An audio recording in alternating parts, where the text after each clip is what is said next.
আগেই যেটি বলেছি, একটি পরিবর্তনকে সামনে রেখে 1971 সালে দেশ স্বাধীন হয়েছিল। সেই স্বাধীনতাকে রক্ষা করেছে 2024 সালের ছাত্র জনতার আন্দোলন। ছাত্র জনতা কেন সেই আন্দোলন করেছিল? কারণ আমরা বিগত 16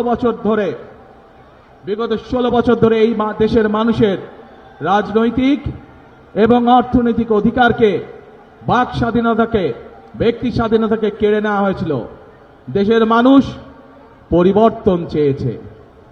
সেই পরিবর্তন, যে পরিবর্তন এই দেশের খেটে খাওয়া মানুষকে নিরাপত্তা দিবে, নিরাপদে ব্যবসা বাণিজ্য, নিরাপদে চাকরি, নিরাপদে রাস্তায় হাঁটার অধিকার দিবে। বাংলাদেশের মানুষ পরিবর্তন চেয়েছে। কোন সে পরিবর্তন? যেই পরিবর্তনের ফলে দেশের সাধারণ মানুষ তাদের সন্তানদের শিক্ষা ব্যবস্থা নিশ্চিত করতে পারবে। বাংলাদেশের মানুষ পরিবর্তন চেয়েছে। কোন সে পরিবর্তন? সেই পরিবর্তন হলো বাংলাদেশের মানুষ যেন তার এবং তার পরিবারের ন্যূনতম চিকিৎসা সুবিধা তারা পায়। প্রিয় ভাই বোনেরা, বাংলাদেশের মানুষ আরেকটি পরিবর্তন চেয়েছে, অর্থাৎ তার রাজনৈতিক অধিকার যেটি তার কাছ থেকে কেড়ে নেওয়া হয়েছিল, সেই অধিকার যাতে বাংলাদেশের মানুষ প্রয়োগ করতে পারে। সেই অধিকার, যে অধিকার তার কাছ থেকে কেড়ে নেওয়া হয়েছিল, কথা বলার অধিকার, সেই অধিকার মানুষ আবার পুনঃপ্রতিষ্ঠিত করেছে। 2024 সালের 5ই আগস্ট বাংলাদেশের মানুষ পরিস্থিতির পরিবর্তন করে আগামী দিনে বাংলাদেশে এই পরিবর্তনগুলো চায়। এখন প্রিয় ভাই বোনেরা, আজ এই নির্বাচনী জনসভায় দাঁড়িয়ে একটি রাজনৈতিক দল হিসাবে আমরা আমাদের প্রতিদ্বন্দ্বী দল যারাই হোক না কেন, আমরা তাদের সম্পর্কে আপনাদেরকে হয়তো অনেক কথা বলতে পারি, তাদের হয়তো অনেক দোষ ত্রুটি তুলে ধরতে পারি, কিন্তু তাতে কি জনগণের কোনো উপকার হবে? কি ভাই, আমরা যদি সমালোচনা করার স্বার্থেই যদি সমালোচনা করি, দেশের সাধারণ মানুষের কি তাতে কোনো উপকার হবে? উপকার হবে না। আমরা যদি শুধু সমালোচনা করার অর্থে শুধু সমালোচনাই করি, দেশের মানুষের পেট ভরবে? পেট ভরবে না। প্রিয় ভাই বোনেরা, বিএনপি একমাত্র রাজনৈতিক দল যারা যতবার সরকারে ছিল এই দেশের মানুষের ভাগ্যের পরিবর্তনের জন্য কাজ করেছে তারা। এবং সেই জন্যই আমি 17 বছর পর যেদিন দেশের মাটিতে পা রেখেছিলাম, সেদিন আমি সমগ্র বাংলাদেশের মানুষের কাছে একটি কথা বলেছিলাম যে উই হ্যাভ এ প্ল্যান, অর্থাৎ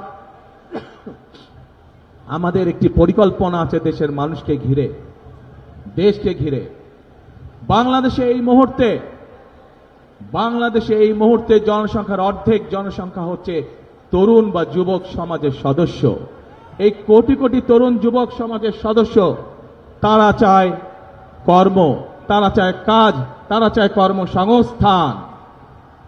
এই যে চট্টগ্রাম বাংলাদেশের ব্যবসা বাণিজ্যের প্রাণকেন্দ্র, সেই চট্টগ্রামের মানুষ সহ সারা বাংলাদেশের মানুষ চায় একটি নিরাপদ পরিবেশ, যেই নিরাপদ পরিবেশে তারা ব্যবসা বাণিজ্য করতে পারবে, বাণিজ্যিক সুবিধা তারা চায়।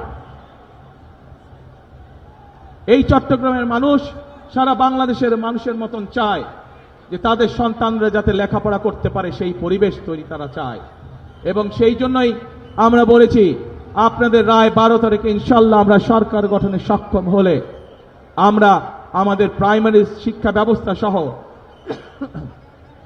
বিভিন্ন শিক্ষার স্তরে স্তরে আমরা পরিবর্তন আনতে চাই, যেখানে আমরা শিক্ষা ব্যবস্থাকে এমন করে গড়ে তুলতে চাই যেখানে আমাদের তরুণ যুবক সদস্যরা, তরুণ সমাজের সদস্যরা শুধু সার্টিফিকেট শিক্ষা ব্যবস্থাই পাবে না, একই সাথে তাদের শিক্ষা ব্যবস্থা এমন হবে যাতে শিক্ষা জীবন শেষে তারা কর্মসংস্থানের ব্যবস্থা সহজেই করে নিতে পারে।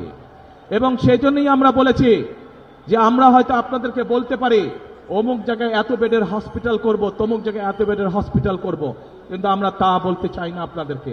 বরং আমরা চাই গ্রামের মানুষের কাছে, গ্রামের নারীদের কাছে, গ্রামের শিশুদের কাছে স্বাস্থ্য সেবা তাদের ঘরে ঘরে পৌঁছে দিতে।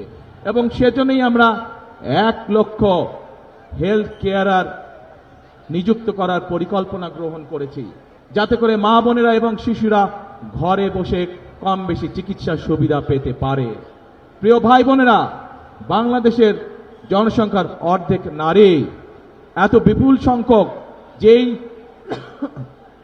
জনসংখ্যার অর্ধেক নারী, সেই নারীদেরকে আমরা কর্মহীন রেখে আমরা কোনোভাবেই আমাদের এই বাংলাদেশকে আমাদের প্রত্যাশিত লক্ষ্যে নিয়ে যেতে পারবো না।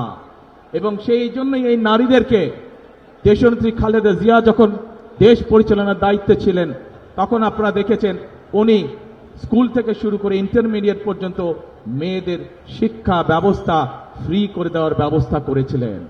এটি ধারণা আছে আপনাদের যে আমরা সেই নারীদেরকে সেই শিক্ষা ব্যবস্থার ফলে, ফ্রি শিক্ষা ব্যবস্থার ফলে নারীদের একটি বৃহৎ অংশ আজ শিক্ষিত হয়েছে। কিন্তু সেই নারীদেরকে আমরা স্বাবলম্বী করে, অর্থনৈতিকভাবে স্বাবলম্বী করে গড়ে তুলতে চাই। এবং সেই জন্যই আমরা বলেছি আপনাদের ভোটে ইনশাল্লাহ আগামী 12 তারিখে বিএনপি সরকার গঠনে সক্ষম হলে আমরা বাংলাদেশের প্রত্যন্ত অঞ্চলে গ্রামগঞ্জ সহ সকল পরিবারের নারীদের কাছে আমরা ফ্যামিলি কার্ড পৌঁছে দিতে চাই। প্রিয় ভাই বোনেরা, বাংলাদেশের মূল প্রাণ শক্তি হচ্ছে কৃষক। এই কৃষক যদি ভালো থাকে তাহলে বাংলাদেশ ভালো থাকবে। এই বিপুল জনগোষ্ঠীর খাদ্যদ্রব্যের যে ঊর্ধ্বগতি, পণ্যমূল্যের যে ঊর্ধ্বগতি, এই ঊর্ধ্বগতি যদি রোধ করতে হয় তাহলে আমাদেরকে কৃষির উৎপাদন বাড়াতে হবে। এবং কৃষির উৎপাদন বাড়াতে হলে আমাদেরকে কৃষক ভাইদের পাশে, কৃষানী বোনদের পাশে আমাদেরকে দাঁড়াতে হবে। এবং সেই জন্যই আমরা বলেছি আপনাদের ভোটে ইনশাল্লাহ আগামী 12 তারিখে বিএনপি সরকার গঠনে সক্ষম হলে আমরা ধীরে ধীরে বাংলাদেশের সকল কৃষকের কাছে কৃষক কার্ড নামে একটি কার্ড পৌঁছে দিতে চাই, যে কার্ডের মাধ্যমে কৃষক এবং কৃষানী ভাই বোনেরা তারা ঋণ সুবিধা সহ বিভিন্ন সুবিধা তারা পাবে, যাতে করে আস্তে আস্তে তারা অর্থনৈতিকভাবে স্বাবলম্বী হয়ে উঠতে পারে। প্রিয় ভাই বোনেরা, আজ এই চট্টগ্রাম সহ সারা বাংলাদেশের একটি বড় সমস্যা, সেটি হচ্ছে জলাবদ্ধতা। এই চট্টগ্রাম শহর, চট্টগ্রাম জেলার বিভিন্ন উপজেলা সহ সারা বাংলাদেশে খাল, বিল, নদী নালাগুলো বন্ধ হয়ে গিয়েছে। আমরা আপনাদের ভোটের মাধ্যমে 12 তারিখে ইনশাল্লাহ বিএনপি সরকার গঠনে সক্ষম হলে আমরা সমগ্র বাংলাদেশে খাল কাটা কর্মসূচি চালু করতে চাই। আপনারা কি খাল কাটবেন আমাদের সাথে? কারা কারা খাল কাটবেন হাত তুলেন তো দেখে, কারা কারা? ইনশাল্লাহ আমরা সকলে দুহাতে কোদাল দিয়ে খাল খনন শুরু করব, খাল খনন কর্মসূচি, যাতে করে এই দেশ থেকে জলাবদ্ধতা, বন্যার সমস্যা সবকিছু আমরা দূর করতে পারি। প্রিয় ভাই বোনেরা, এই চট্টগ্রামে ইপিজেড আছে এবং এই চট্টগ্রামের বহু মানুষ এই ইপিজেডে চাকরি বাকরি করার মাধ্যমে তাদের জীবিকা নির্বাহ করে থাকেন। আছে না ইপিজেড? যে ইপিজেড আছে এবং কে ইপিজেড, এই সবগুলোতে লক্ষ লক্ষ মানুষের কর্মসংস্থানের ব্যবস্থা আছে। প্রিয় ভাই বোনেরা, এই কে ইপিজেড এবং বাকি যে ইপিজেড গুলো আছে, এই সবগুলো আপনাদের নিশ্চয়ই ধারণা আছে কোন সময় হয়েছিল? বিএনপি সরকারের সময়, শহীদ রাষ্ট্রপতি জিয়াউর রহমান এবং দেশনেত্রী খালেদা জিয়ার সময় হয়েছিল। ইনশাআল্লাহ 12 তারিখের নির্বাচনে আপনাদের রায়ে ইনশাআল্লাহ বিএনপি সরকারের গঠনে সক্ষম হলে পরে আমরা এই ইপিজেড এর সংখ্যা বৃদ্ধি করব। কে ইপিজেড এর মতন আরো ইপিজেড আমরা তৈরি করব, যাতে আরো লক্ষ লক্ষ তরুণ সমাজের সদস্যরা সেখানে চাকরি সংস্থান করতে পারে, কর্মসংস্থান করতে পারে। প্রিয় ভাই বোনেরা, এই অঞ্চলের মানুষের একটি বড় দাবি আছে, যেই দাবিটির ব্যাপারে বিগত বিএনপি সরকার উদ্যোগ গ্রহণ করেছিল, কিন্তু সম্পূর্ণ করে যেতে পারেনি। দেশনেত্রী খালেদা জিয়া উদ্যোগ গ্রহণ করেছিলেন, কিন্তু সময়ের অভাবে সম্পূর্ণ করে যেতে পারেনি। আমরা দেখেছি বিগত 15 বছরে এই ব্যাপারে কোনো উদ্যোগ কেউ গ্রহণ করেনি। এই উদ্যোগ যদি গ্রহণ করা হয়, তাহলে শুধু এই চট্টগ্রামের মানুষ নয়, সমগ্র চট্টগ্রাম সহ সারা দেশে বহু মানুষের কর্মসংস্থান হবে, সারা দেশে ব্যবসা বাণিজ্য অনেক চাঙ্গা হবে, যাতে করে মানুষের কর্মসংস্থান হবে, মানুষ চাকরি ব্যবসা বাণিজ্য করে খেতে পারবে। কি সেটি? বাণিজ্যিক রাজধানী।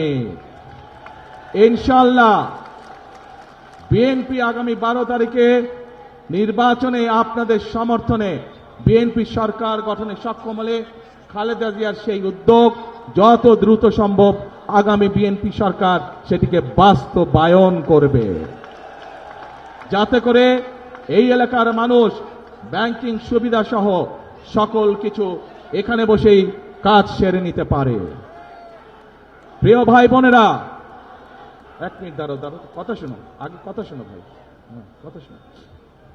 প্রিয় ভাই বোনেরা, আমি যে এই সংক্ষিপ্তভাবে আপনাদের সামনে পরিকল্পনার কথাগুলো তুলে ধরেছি, আপনারা কি কম বেশি সবাই শুনতে পেরেছেন, বুঝতে পেরেছেন? কি ভাই, ওই যে রাস্তার মধ্যে মানুষ আছে, আপনারা শুনতে পেয়েছেন? আচ্ছা, পেছনে যে মানুষ আছেন শুনতে পেয়েছেন? এখন এই আপনাদের কি মনে হয় যে আমরা যদি এই পরিকল্পনাগুলো গ্রহণ করতে পারি, তাহলে দেশের মানুষ যেই পরিবর্তন আশা করেছিল, ধীরে ধীরে আমরা সেই ভালো পরিবর্তনের দিকে এগিয়ে যাব? আপনারা কি সেইটা মনে করেন? ইনশাআল্লাহ। প্রিয় ভাই বোনেরা, যদি তাই হয়ে থাকে, তাহলে বিএনপি সরকার ইনশাআল্লাহ আপনাদের কাছে যেই প্রতিশ্রুতিগুলি দিয়েছে, বিএনপি যেই প্রতিশ্রুতিগুলি দিয়েছে, সেগুলো ইনশাআল্লাহ বিএনপি সরকারে গেলে ধীরে ধীরে আমরা বাস্তবায়ন করব। কিন্তু তার আগে আপনাদের একটি দায়িত্ব আছে প্রিয় ভাই বোনেরা। আপনারা যদি মনে করেন যেই উদ্যোগগুলো আমরা গ্রহণ করেছি, এই প্রতিশ্রুতিগুলো বা যে পরিকল্পনাগুলো আপনাদের সামনে আমরা তুলে ধরেছি, এই পরিকল্পনাগুলো বাস্তবায়ন করতে হয়, তাহলে অবশ্যই বিএনপিকে সরকার গঠন করতে হবে। আপনারা যদি বিএনপির পাশে থাকেন, আপনারা যদি বিএনপিকে সমর্থন দেন, 12 তারিখের নির্বাচনে আপনারা যদি বিএনপিকে ধানের শীষে জয়যুক্ত করেন, তাহলেই একমাত্র আমরা এই পরিবর্তনগুলো করতে পারব। আপনারা কি আছেন আমাদের সাথে? আলহামদুলিল্লাহ, আলহামদুলিল্লাহ। কি ভাই, রাস্তার উপরে মানুষগুলো আছেন আমাদের সাথে? আলহামদুলিল্লাহ। ওই তো পাহাড়ের, হ্যাঁ, ওই যে পাহাড়ের হাতের বাম দিকে। আলহামদুলিল্লাহ। এখন প্রিয় ভাই বোনেরা, যত পরিকল্পনা বলেছি আমি আপনাদের সামনে সংক্ষেপে, এই পরিকল্পনাগুলো যদি বাস্তবায়ন করতে হয়, আমাদেরকে অবশ্যই দুটো বিষয় নজর দিতে হবে। একটু শুনেন, যারা স্লোগান দিচ্ছেন একটু শুনেন, দলের নেতাকর্মী যারা স্লোগান দিচ্ছেন দয়া করে আমার কথাটা শুনেন। আমরা যত পরিকল্পনাই গ্রহণ করি না কেন, এই পরিকল্পনাগুলো বাস্তবায়ন করতে হলে অবশ্যই আমাদেরকে দুটো বিষয় খুব কড়াকড়িভাবে নজর দিতে হবে। কারণ এই দুটো বিষয় বাংলাদেশের জনগণকে তাদের প্রাপ্য অধিকার থেকে বিগত দিনগুলোতে বঞ্চিত করেছে। এবং অতীতে বিএনপি যতবার দেশ পরিচালনা করেছে, বিএনপি প্রমাণ করে দেখিয়েছে যে এই দুটো বিষয় একমাত্র বিএনপি সফলভাবে করতে পারে কাজ। কি সেই বিষয় দুটো? সেই বিষয় দুটো হচ্ছে, এক, মানুষের নিরাপত্তা, যাতে করে মানুষ নিরাপদে চলাফেরা করতে পারে, ব্যবসা বাণিজ্য চাকরি বাকরি সব করতে পারে। প্রিয় ভাই বোনেরা, বিগত সময়ে যখন বিএনপি ক্ষমতায় ছিল, দেশনেত্রী খালেদা জিয়া যখন দেশ পরিচালনা করেছেন, আপনারা দেখেছেন যেই হোক না কেন, এমনকি আমাদের দলের অনেক লোক যারা কোনো অনৈতিক কাজে নিজেকে জড়িত করেছে, আমরা তাদেরকেও ছাড় দেইনি। আজ এই দেশের জনগণ, এই দেশের মানুষ যদি বিএনপির পাশে থাকে, ইনশাআল্লাহ আগামী দিনে আমরা একইভাবে কঠোর হস্তে দেশের আইন শৃঙ্খলাকে নিয়ন্ত্রণ করব। যাতে দেশের সাধারণ মানুষ, খেটে খাওয়া মানুষ যাতে করে নির্বিঘ্নে জীবিকা নির্বাহ করতে পারে। প্রিয় ভাই বোনেরা, আমরা যতই পরিকল্পনা গ্রহণ করি, আরেকটি বিষয় আছে, যদি সেই বিষয়টিকে আমরা নিয়ন্ত্রণ না করি তাহলে আমাদের কোনো পরিকল্পনা সফল হবে না। কি সেটি? সেই বিষয়টাও বিএনপি অতীতে প্রমাণ করেছে একমাত্র বিএনপির পক্ষেই সম্ভব সেই বিষয়টিকে নিয়ন্ত্রণ করা, এবং সেটি হলো দুর্নীতি। যে কোনো মূল্যে আগামী বিএনপি সরকার দুর্নীতির টুটি চেপে ধরবে। এই দুটি হচ্ছে আমাদের কমিটমেন্ট এই দেশের মানুষের কাছে। কারণ বিএনপি সরকার অতীতেও প্রমাণ করেছে